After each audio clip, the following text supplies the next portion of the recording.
Story 1. I moved on from a guy who kept ghosting me and ignoring me. 1 year after he moves away, he texts me wanting to reconnect. Guy I had a thing for kept ghosting me, so I moved on with my life. A year later, messages me out of the blue. I had a neighbor 3 years ago who I used to text back and forth a lot. Had always talk about hanging out and whatnot, but anytime I'd offer a time and day I'm available, it'd be crickets. One time I even came by and gave him some extra cookies I made, and he wouldn't respond. I had texted him earlier that morning, and he said I could come by at a certain time. When I did, crickets. The following day, I still had the cookies, and when he saw me and I told him I'd been looking for him to give me the cookies, he told me he forgot. I gave him the cookies, and he apparently liked them a lot. I admit I had a bit of a thing for him. One day, he did decide to hang out with me. He worked from home, so we decided it'd be 6 p.m. So an hour before, I confirm and he doesn't answer. An hour later, he texts me that he's busy with his Twitch stream. And then an hour later, he even texts me that he needs time to change. We didn't go out until around 9:30 p.m. And by that point, I was pretty upset since I put in a lot of effort to look good. We hanged out one more time after that, but had asked me for selfies, what I'm wearing, and it was extremely obvious that he just wanted sex. At some point, I stopped pining for him because I wasn't going to waste my time on someone who didn't respect my time. At some point 2 years ago, he texted me he was moving away, and I wished him well. About 2 months ago, he texted me for the first time since he left. He kept going on and on about how he missed me, how he wanted me to make my cookies for him, and how I should send selfies of myself. He wanted to hang out, and it was then that I remember the constant ghosting, the plans that would always follow through, the times he made me wait. I'd been out of town a couple of times with work on the nights. He wanted to hang out for the past 2 months. I'd gone back and forth with him, pushing the dates that we could hang out and reconnect back, and never sent any photos of myself. I'd take days to reply to him. Part of it was that I was petty, but another part of it was that he no longer had any weight in my life anymore. I'd never gotten an apology before when he'd promise a time and either cancel or make me wait long enough. Instead, he would always tell me I'm just being emotional and brush it off. After a little over 2 months of doing the same thing to him that he did to me today, he sent me a message that said, cool, then I'm done being nice. I just thumbs upped it and blocked him. Symbolic says, that was him being nice? Yikes, bullet dot. Chrysicole87 says, the most freeing moment in life is when you stop chasing someone who would never chase you back.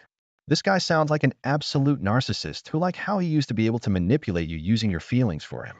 Even his last response of him done being nice is just all sad manipulation. He expected you to be like, oh no. Wait. Imzul Sully. I didn't mean to, I'm so proud of you for seeing through the bullshit. I knew someone exactly like that. After my last relationship ended, I reconnected with my ex I know, and he started telling me how he was so happy I was single and that he'd love to see where things could go with us again. I spent 3 years of my life waiting around to see if this guy would pull the trigger. He made it obvious time and time again that he wanted only sex from me, which I was stupidly giving him, and that we were just friends. Any time I would try to recoil, he would lay it on just thick enough to keep me around, manipulating me and my feelings on and on.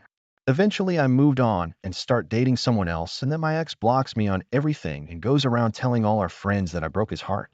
Even down to the very last day, he still made himself the victim and could care less about my feelings. It boggled my mind for a while until I finally let it go, because trying to make it make sense would hurt my brain. I laugh about it now. That was years ago, and I am now with a man that makes me happier than I've ever been. Good on you for getting your petty revenge on this back. Going on living our best lives and letting men like this be butthurt about it is the best feeling around. Misunderstood says, good for you. I had a couple of guys come crawling back after ghosting quasi hosting me. Pathetic. There's no excuse for that. I wish I'd done what you did and strung them along and wasted their time. Never make a priority of someone who makes you an option. Story 2. Stop the guy from flicking cigarettes from his property into the park with petty revenge. This happened many years ago.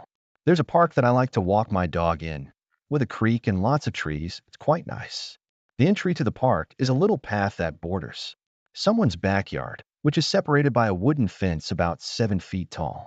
I noticed over a period of weeks a disgusting habit that the dweller of the property had. There were dozens of cigarette butts strewn about on the grass. Instead of properly disposing of the butts, the dweller's usual habit was to flick them over the fence into the park.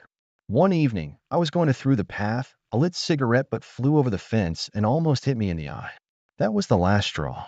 Next time I went through the path, I peeked through the boards of the fence and didn't see anyone in the backyard, then picked up all the dozens of butts and quickly chucked them over the fence into their yard. I have never seen any more butts in the park again. Hot_opportunity 5664 says, in the Army 70s, picking up cigarette butts was the worst to be made to do. Especially when I don't smoke. Punk Linux says, our block of condos has a retaining wall that separates the neighborhood from the entrance ramp of a nearby highway. People illegally dump back there all the time because you can stop at the ramp, back up, dump stuff down the hill, where it rests behind our retaining wall. Then, on the other side where there are dumpsters, people smoke and toss the cigarette butts over that wall. More than one fire has started because of this. The dumping is so bad, one year, the cops told us that we're responsible, and me and some COA board members were with them at the entrance ramp side showing them how this wasn't our fault with zoning maps, and the highway patrol should be policing this. I shit you not, while we were standing there with 2 cars and a police SUV, a Ryder truck stopped, backed up, and 2 guys started dumping landscape rubbish down the embankment. Right in front of us. They were confused why the police stopped them. Spinonis Arathebus says, at one job, the manager went through about 2 packs of cigarettes today, and each one was a social event. He would stand out back and YBS with other employees, so his cigarette breaks for 15 minutes long. Multiply that by 40. Now you know why I was doing all the work. So one day I asked him for a cigarette. Every time I saw him getting a little antsy like he wanted to smoke, I would pick up the cigarette and announce that I was going outside for a smoke break. I'd be back in 15 minutes, put the cigarette back on my keyboard, and wait for him to get antsy again. So I took as many smoke breaks as he did. I just never smoked that one cigarette. Story 3. Caused food stealing coworker puke all over himself. Small business. Max 10 people were in the office at the same time, so when someone is stealing food from the fridge, people notice it fairly quickly. However, this was the owner's son. Now the owner was known for nicking food, but he would at least pay you back. Sometimes. His son, about 20 at the time, did not and was also a DCK about it, and most of the people were getting fed up. So one day I brought coloring liquid from home, which my wife used to make blue treats cake, ice cream for our kids. He was always stealing my dairy products, and I thought the blue would make it less appealing. Almost forgot about it until a coworker was fuming that someone had eaten almost all of her cottage cheese and that she didn't have enough for herself. So I asked her if she was willing to sacrifice what was left, sprinkled a few blue drops in there, went to the culprit and said, dude, were you eating this? It's gone bad. You can't eat this. How did you not notice? I could hardly finish my sentence as he threw up all over his desk and himself. Violently. For all to see.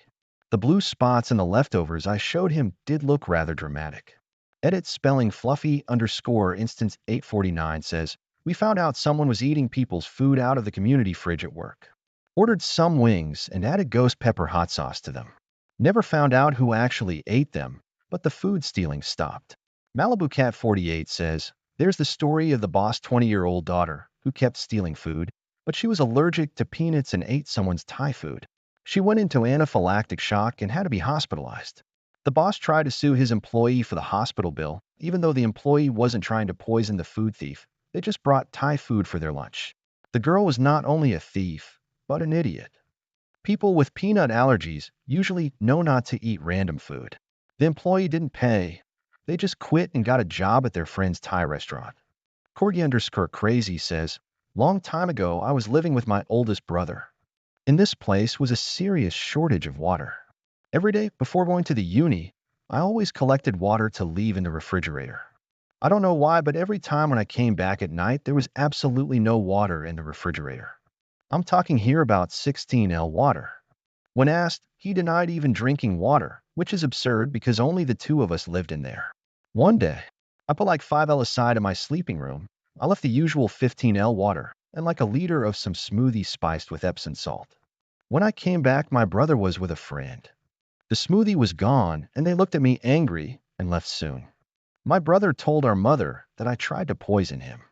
Thanks for watching. I love you. Follow Reddit Echoes for more.